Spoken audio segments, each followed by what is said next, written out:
Now Paul's going to put a little bit of air into the end of his pipe. Keep your eye on the glass up top. About 3, 2, 1. Now we have a bubble. You guys see that part? Yeah. I love that part. That's why we call ourselves professional bubble blow. Now, 뻥쟁이. a lot of the glass you see in the outside world. 진짜 The floats in the Ikebana boats, those giant spears you saw earlier, the makias, the big fluted bowls in the makia fort, even the baskets with giant pieces on the Douglas fir table in the northwest room. They'll start out just like this. Now, we're not going to make anything quite as big as those floats, those bowls, or those baskets, but we are going to make a pretty sizable piece. So we'll require us to go into the furnace one more time. To do that, we're letting our glass cool down. You'll notice it's lost a lot of its orange skin. You might also notice Paul's taking kind of a hands-off approach to glass one. And the glass is not going down to the ground. It is, ever so slightly. And with each second, it's cooling down more and more. Once it gets down to about 1600 degrees Fahrenheit, we can't really push it around with our tools anymore. But we're going to wait for it to get all the way down to about 1000 degrees Fahrenheit. It might still sound really hot, but that's really, really cold to let the glass for. It's the perfect temperature for us to go back to the furnace. It looks like glass. Sounds like glass. I think we're ready for another gas. So Paul's going to stick his bubble into the bowl of molten glass. He's going to start turning, covering the entire thing with a fresh coating of hot, clear glass. Now we've got that beautiful orange tint back in. Paul, where to stop turning his pipe? The glass will go down to the ground, but we're going to go right into some color application. On the table that Paul's standing at here, we have 2 piles of crushed up bits of colored glass called frit. Frit spelled F-R-I-T, and it's Paul rolls the hot clear glass over the cool crushed frit on the table. It starts to melt all those little pieces of colored glass, coating the entire surface. It's a lovely sandy texture. 저 색깔 넣는 거. 저 안에처럼 색깔도 넣고 저 위에다 유리를 한 겹을 더 하잖아? 그럼 옆에 저 유리 그런 거 있지? 저 안에 뭐가 막 들잖아. 은박지 같은 그런 게. 그런 게 있으면 다시 저기다 주면 되는 거야. 파란 색깔 같은 거 옆에 파란색 좀 찍으면 그렇지.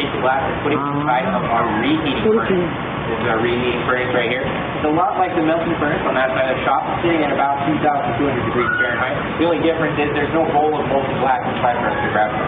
When our glass gets too cold, around 1,500 degrees Fahrenheit, we'll take it over to this reheating furnace to heat it back up again so we can continue to push it around with our tools.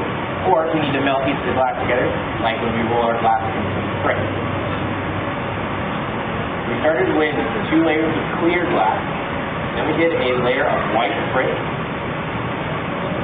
And we're going to go into kind of a blue, dark blue. Now, I've been asked before, what makes the different colors in the frit? That's a great question. The answer is different metal oxides are thrown in with the glass when they make the glass. If you don't know, glass is made up of a mixture of soda lime, silica, and ash. And when they throw those different metal oxides, in the end, it comes out with different colors. Very similar to the way they get different colors in fireworks. You see fireworks exploding a bunch of different beautiful hues. Different metal oxides that made up those colors. I've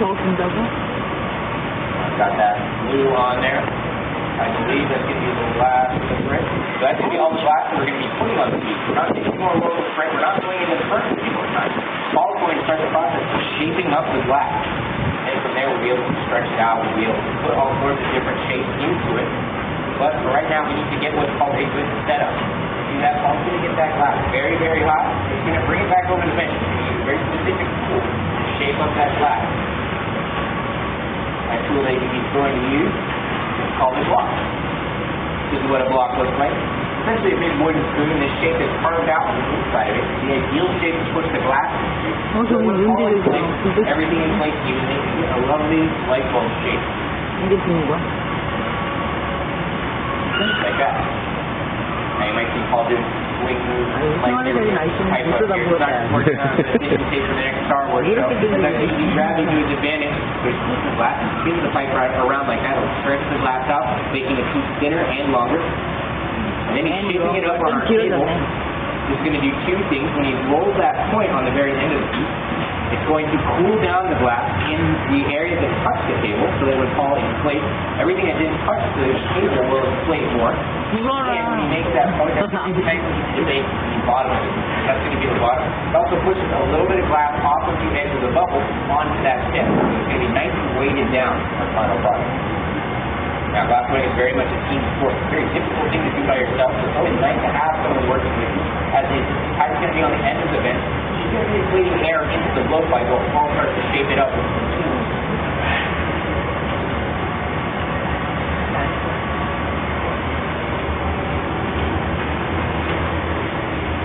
Okay, then please, Mr. Foster. 아줌마가 불어. 힘드니까. 아줌마가 불고 아저씨가 하려고. 아줌마가 하려고 죽는 거단다. Now we'll go over some of the tools you saw Paul use there. This is one of the most popular tools among glass blowers. It's called a pair of jacks. This is what they look like. Essentially a pair of tweezers. We've got some dull blades on the bottom and a flat plane up here. It has all sorts of different uses. You'll see Paul use them in a variety of ways throughout the demonstration. You might have noticed he took these jacks and he made a very tight constriction. You know, stop at the end of the pipe. That's called a jack line constriction. That's going to come in handy when we're ready to work on the top of the piece for the lid. Not quite there yet, but it's a good idea to get that in early into the process. I'll talk more about that when we get to that part.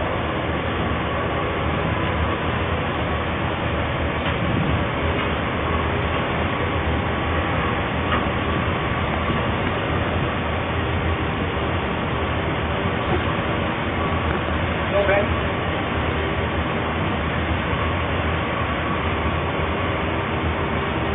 Good.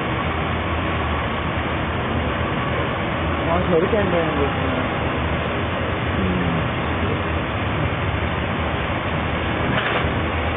Now, this is one of our more advanced technologies on the stage I'll be sharing with you. This is a wad of newspaper that we soaked in some water. Very high-tech stuff.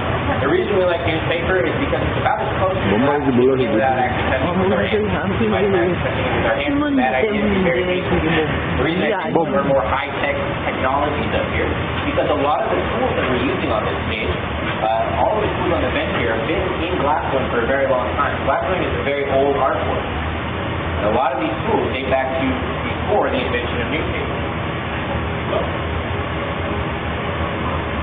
You might have noticed that Paul took those jacks and he made a constriction kind of farther down the piece. That's a great example of an aesthetic choice that you can make with the jack. Strip glass in certain areas. Completely change the shape of the piece that you're working on.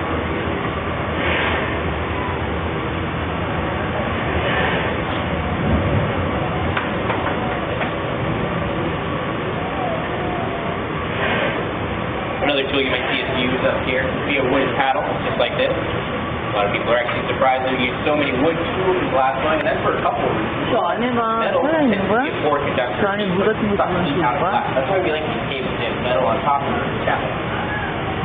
Also, when we use the wood, it's not going to suck out all that heat. Sometimes we want to retain that heat in the glass.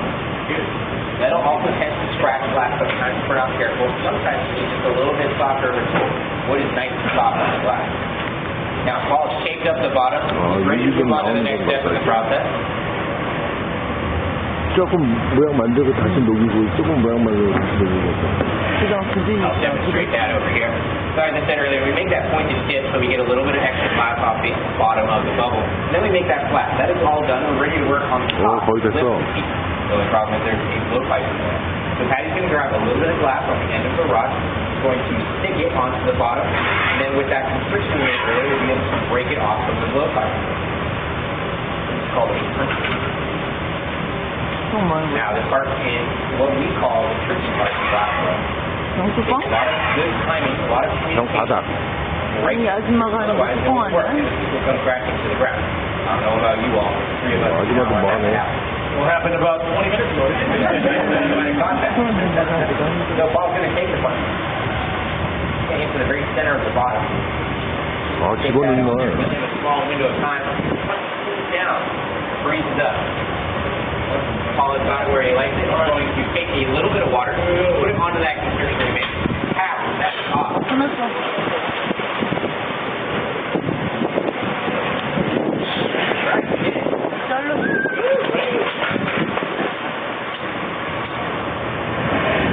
Got some good old Seattle weather today. So Patty has taken the glass, she's tweeted it back up and brought it back over to Paul. This has effectively lengthened the window of time in which that punky is still hot. Using that extra window of time, Paul has taken a pair of tweezers and he's literally moving the piece around on the punky to ensure it's exactly on center. If any of you have ever thrown clay on a pottery wheel before, it's a very similar concept. That piece of clay needs to be in the exact center of the wheel. Otherwise, down the road, your finished product will have some thick walls, some thin walls. We tend to like even walls all the way around. Now that we know that our punty is on center, we don't have to worry about that. We can start to work on the lip.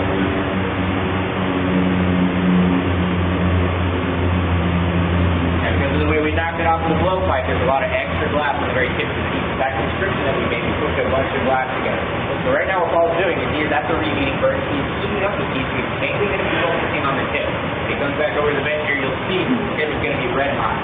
And then he's going to take a tool, probably these tweezers. He's going to pull out all that extra material. And then we'll use some shears or metal scissors to see it is in fact true that you can cut the glass. Or to make sure you have the right heat on this though, if it's too cold and you try to cut it with those shears, it's similar to you going into your kitchen, grabbing a glass out of the cupboard, trying to cut it with some of your own systems. It wouldn't work very well. The more heat we have in the glass, the more we can manipulate it, the easier it is to pull out, the easier it is to cut. So here we go, Paul's going to stretch out that extra material and spin all the way around. And then he's going to take those shears and give it just a little bit of a haircut. And now we have a nice even lip, and he's just going to center up that opening with the jack. Now at this point, there's many different aesthetic choices the gaffer can make on what they want to do with the liquid. There's many different tools and techniques that are possible. It's all up to the gaffer. It's on the side of Paul's head right now. This side will be next.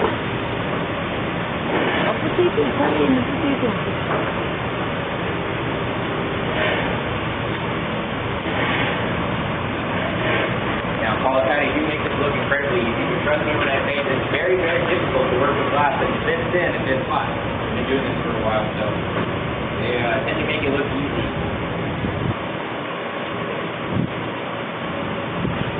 Looks like Paul's reaching for a puffer. A puffer or a sophietta is a metal cone attached to a straw, and on the end there's a mouthpiece. If you insert that cone into an opening in the glass and just go past the edge of the cone, it creates a seal. You can then inflate the piece from the inside.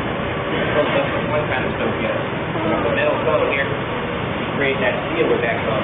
Inflate the piece.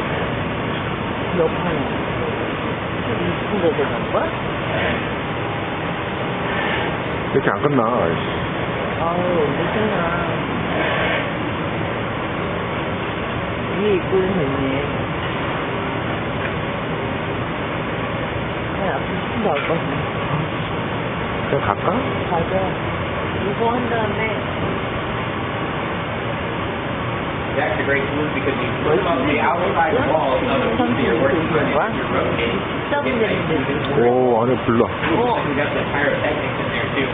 Because the jacks are made of metal, they don't always agree with glass. Sometimes they'll get caught on little things. Sometimes they'll make an awful crazy noise that we really don't like. So at that, you coat this in a thin layer of beads. So we're cutting it just there. When we do that, it lubricates these jacks, and then they slide right across the glass, making everything much more fluid, much smoother. And if you see any of that fire, that's actually some of the beeswax catching on fire. It doesn't affect the glass or the glass door all that much, but it does look really good. We really like fire up here on the stage too.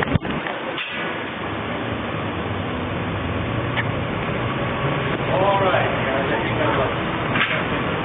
Alright. Looks like we're done with this piece. What do y'all think? Love that one. So we're just going to be doing some final touches on this, and then we'll be putting it into our annealer oven. These silver doors right here. The annealer oven is an oven that's sitting at about 950 degrees Fahrenheit. And it's going to hold all the glass we make for the day. And then the last thing that we're going to do before we go home is run a program that lasts overnight. Over that time, we'll gradually set the temperature down. Then after a period of about 12 to 16 hours, when we pull this piece out in the morning, we pull it to the touch, it won't be affected by any kind of change in temperature. If we were to leave this piece out without annealing it, within a matter of minutes, it would crack and shatter because it got too cold too quickly.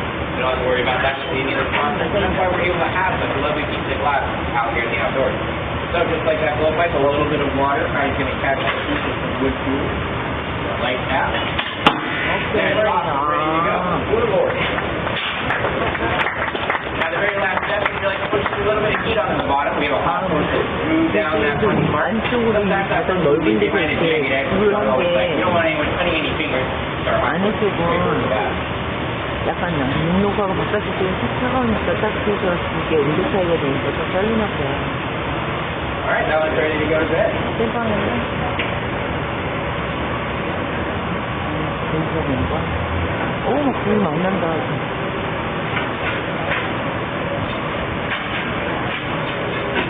Alright, let's get a round of applause for Holly. Now, folks, let's talk about why we call this the community hot tub here at the Garden and Glass. All the glasses we make up on this stage, including this lovely base right here, made just yesterday, came fresh out of the oven this morning. Make them play over the base of the space where it's put a cabinet labeled community hot tub, and it is for sale. The best part about that is nothing in that cabinet sells for over $100, and all the profits and proceeds go to benefit local arts organizations here in Washington State. We work with organizations such as Hilltop Artists down in Tacoma, Washington. They're taking underserved youth, introducing them to glass blowing. It's amazing what they're doing down there. We provide scholarships for students wishing to go to Hilltop Glass School, one of the most prestigious glass schools in North America that's up in Stanley, Washington. We also Seattle Public Schools. We provide tickets to students and their families so they can come and learn about Dale Chihuly's amazing work. Watch Patty and Paul and I blow glass on the stage. There's all sorts of other organizations that are helping different folks get different creative outlets. In 2019, we raised $500,000 and went back into those organizations. That's just the folks like you that are interested in taking on a beautiful and antique glass made right here on this stage and helping out the arts at the same time. Again, anticipation space. If you get lost, follow the big needle in the sky. Go on down to the gift shop in the box. It's absolutely free to get in. And look for our community hot shot tab and see what kind of glass we have in there for you. We have all sorts of different shapes, sizes, and colors. I guarantee you'll find something you like. You can take it home for a fantastic price. If you live out of state, we can ship it to your home super cheap, all while you're benefiting the local arts here in Washington State. And that's an amazing thing. Anyways, that's my spiel. Thanks so much for coming in, everyone.